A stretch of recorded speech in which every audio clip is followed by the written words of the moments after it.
live with Tao. In suchness of the moment, there is freedom. In suchness of the moment, there is freedom.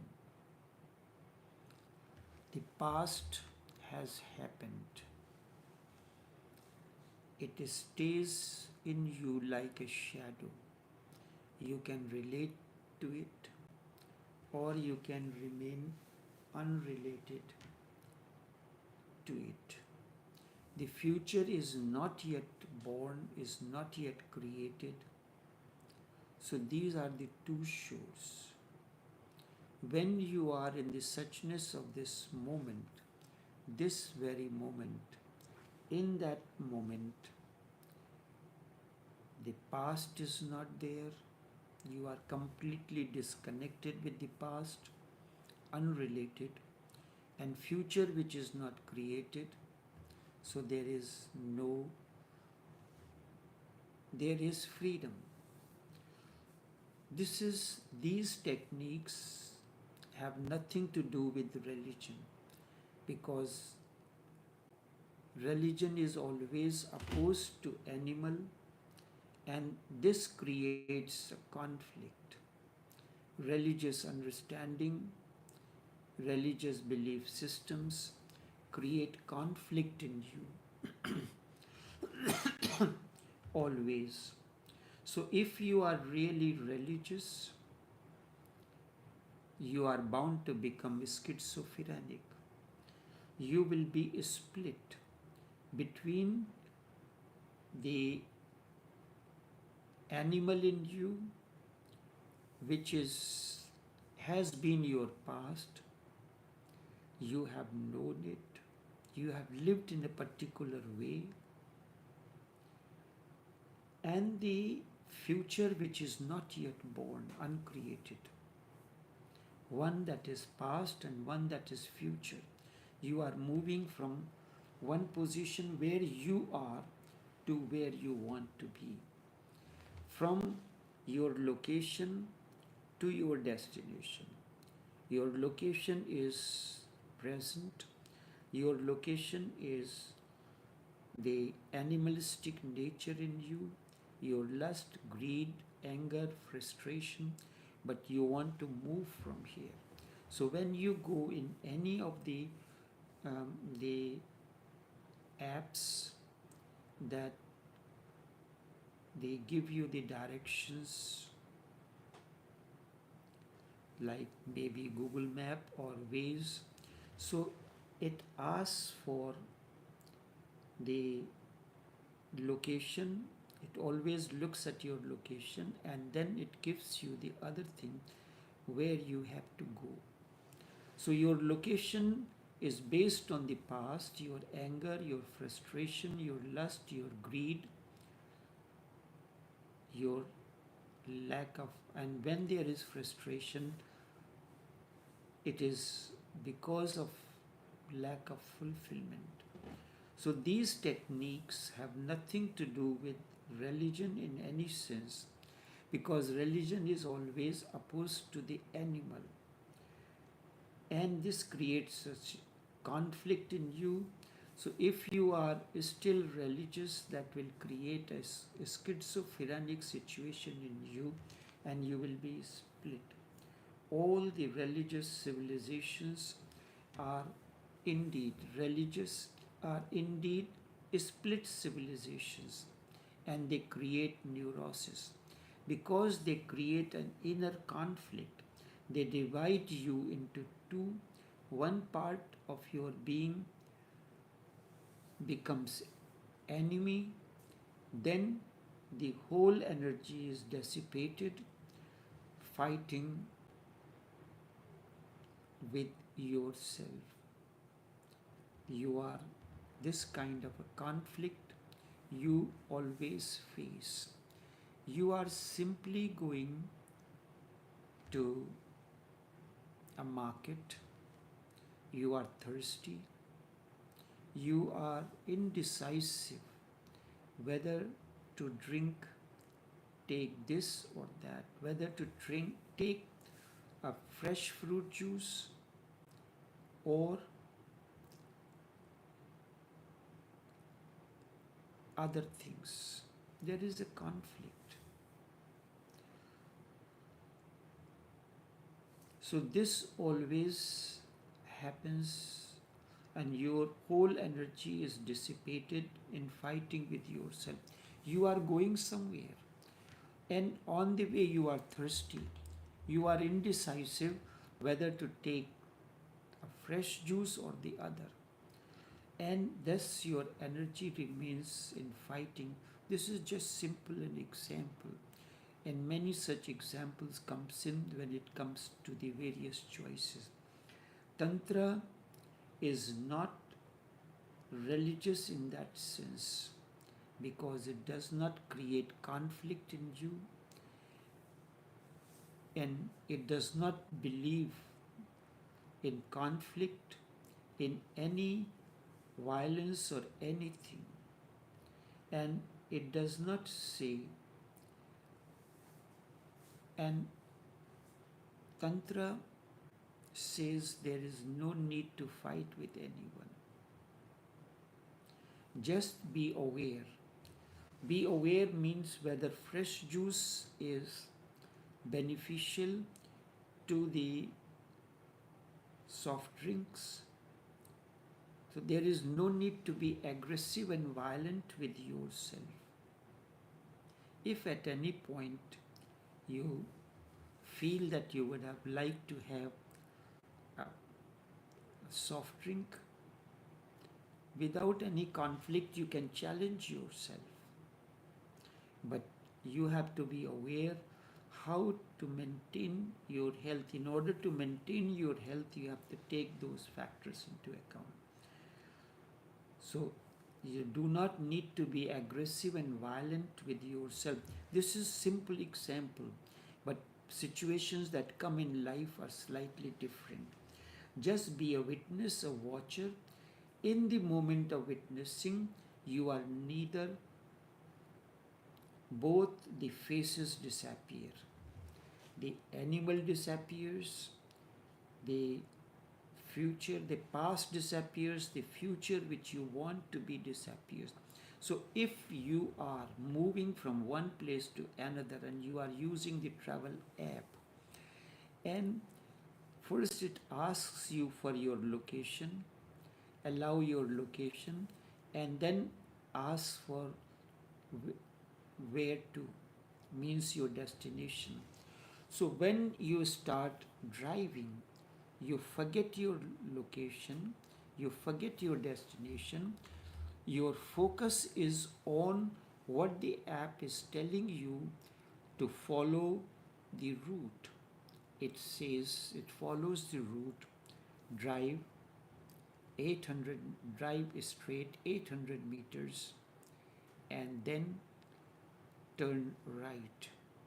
If at that time your focus is on your location or destination, you will miss that terminal. And this is what is happening in our lives every time we miss the passage, the path from location to destination. Your location is animalistic nature in you, your anger, greed, frustration, and lack of love and everything. From there you are moving. And what is the destination? To attain first the fulfillment in life, to attain the harmony and bliss in life. And when this explodes like a quantum leap, there is enlightenment, there is awakening. So that is your destination. So in between these, there is a passage, a path that you have to follow. Forget about your location and you focus on what the app, you can put on your microphone, a speaker, and the app will guide you to your destination. So too, there is a self-created guide in each one of us. If you are introspective, your inner being guides you along your path. It will guide you whether a soft drink is better or a fresh fruit juice is better. There is a difference between the cost of the two. Fresh fruit juice may be more expensive than the cost, than the soft drink. If you focus on that, then it is your choice. If your focus is on your health, then you will choose accordingly.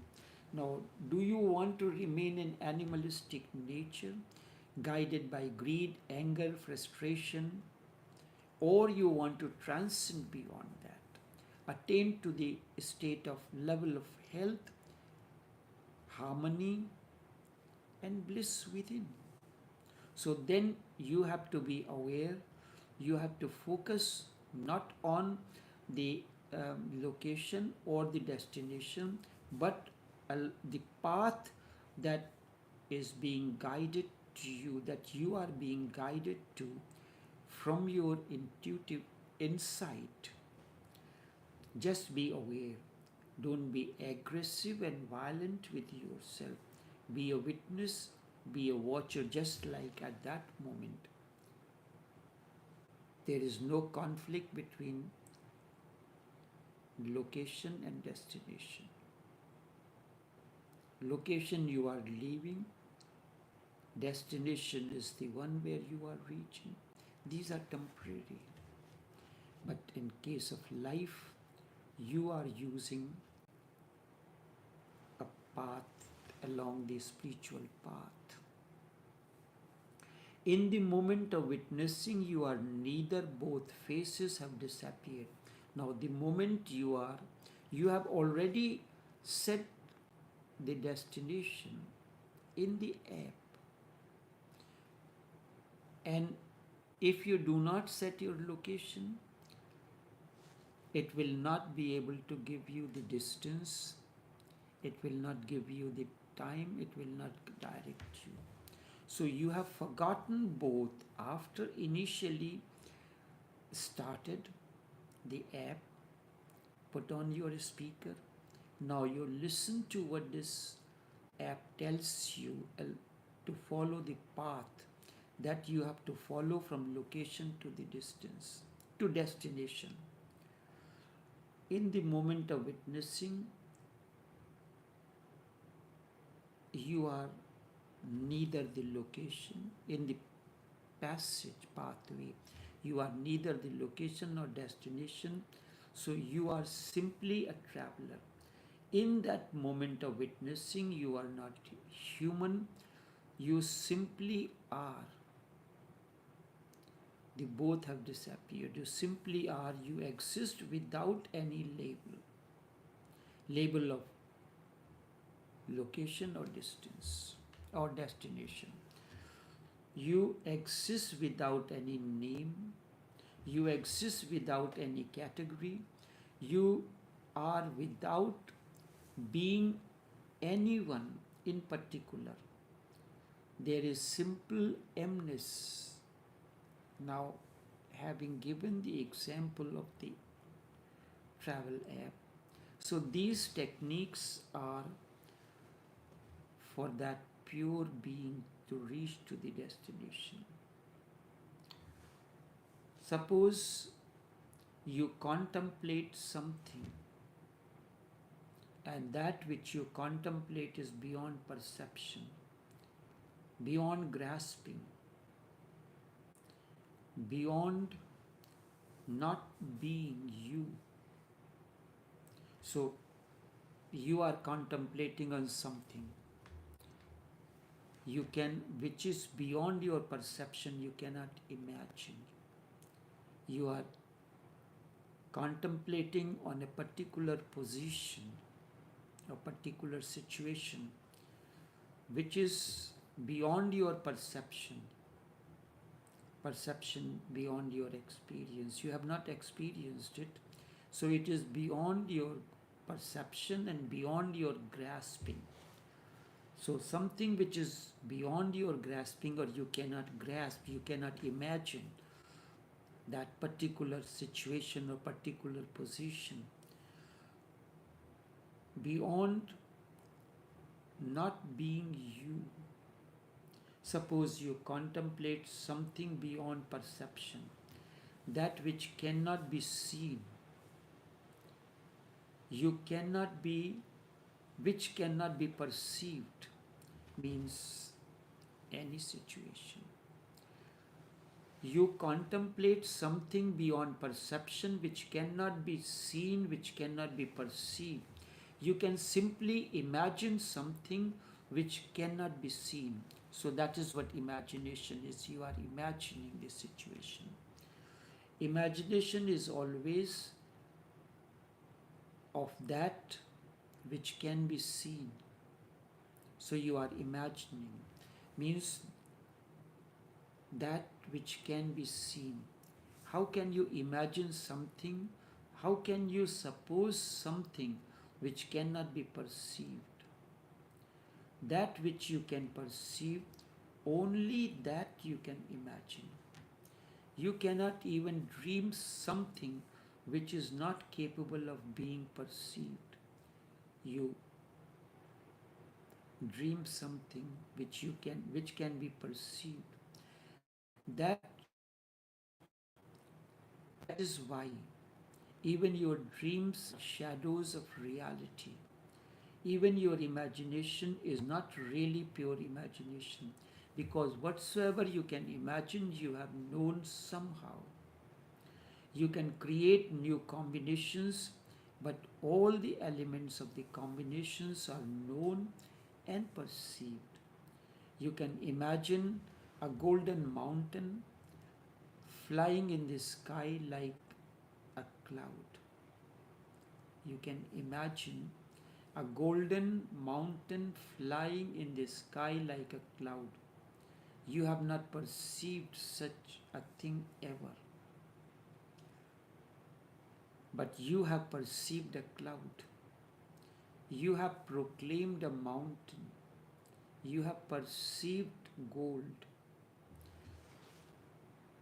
These you know, a mountain, you perceive a gold. These three elements, the cloud that you have known, the mountain that you have known, the gold that you have known, they can be combined together. So your imagination is not real. It is always combination of something you have perceived. That is why dreams are reflection, are the shadows of reality. So this technique says, suppose you contemplate something beyond perception. It is impossible. That is why worth doing it. If you have imagined, you have known cloud, you have known mountain, you have known gold. You are combining these three things.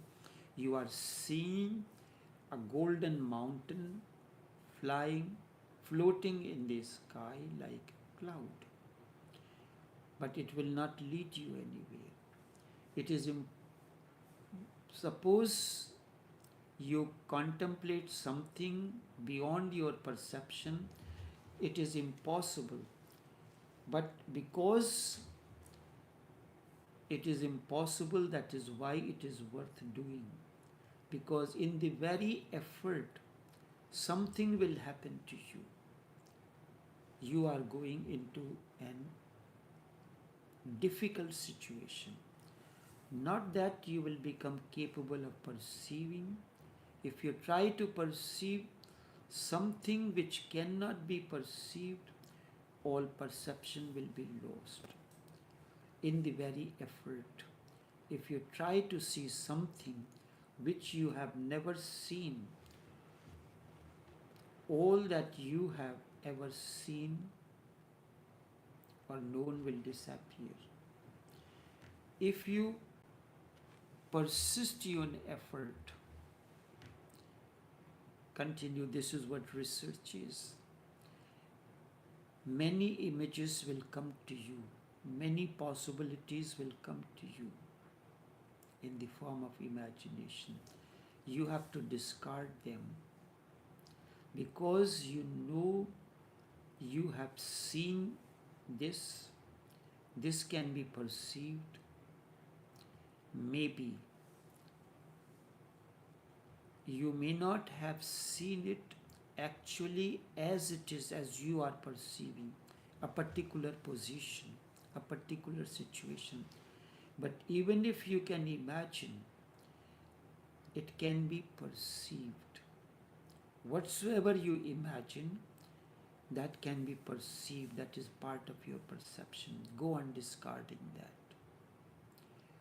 This technique says to persist for that which cannot be perceived. And that is what research is. You go on discarding what you can imagine. Whatever you can imagine can be perceived. What will happen? If you go on discarding, it is going to be an arduous effort because many images will bubble up, many situations will bubble up, many imagines. You can imagine many things, many images will bubble up. Your mind will supply as many images, as many possible, and these are all dreams. Many conceptions will come, many symbols will come. Your mind will create now combination of these, but will go on discarding. You go on discarding unless something happens which cannot be perceived. What is that? If you go on discarding, nothing will happen to you as an object. Only the screen of the mind will be there with no image. The screen will be empty then. There will be no symbol, no dream in it, no picture on it. In that moment, something happens which is known as metamorphosis. When the screen is simply there with no image on it, you become aware of yourself. You become aware of the perceiver.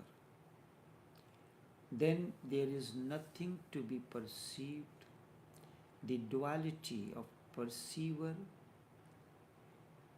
perception, and perceived disappears. The whole attention changes. The whole consciousness reflects back. When you have nothing to see, for the first time you become aware of your own self. You become perfectly aware of your own self. You start seeing yourself, not what you know about it. And yourself, by yourself I mean consciousness. Suppose you contemplate something beyond perception, contemplate something which is beyond perception, beyond grasping, beyond not being you. Then what happens? Then you happen yourself, means you become for the first time aware of your reality, who you are. You are ever expanding consciousness. You have heard about it from the Hindu scriptures, Ishopanishad. Then you happen to yourself, consciousness, you. For the first time you become aware of the one who has been perceiving, who has been grasping, who has been knowing. but this object is always hidden in the objects. You know certain things, but you never know knower. There are knower, known, and the in a sentence there is a subject, there is an object, and that which happens between subject and object, the action. So you are aware of everything, but you are not aware of the knower. That knower is lost in the knowledge. I see you. Then I see someone else. And this perception goes on from birth to death. We keep on seeing different images, different things. I will see this and then that. I'll go on seeing and seeing. But who is the one who is seeing? The seer. And the seer one who was seeing you, who was seeing that,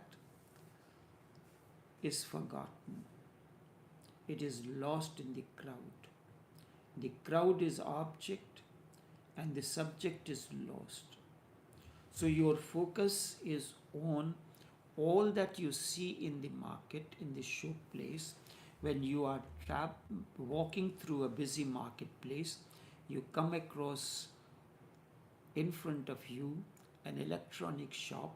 You see this, you see that, you see different iPhones, different other phones, smartphones, but you forget who is the seer. The very purpose of life, transcendence, is be aware of the seer in you. If you try to contemplate something beyond perception, beyond grasping, which you cannot grasp by the mind, beyond not being, immediately the mind will say there is something which cannot be seen, which cannot be grasped, it is not.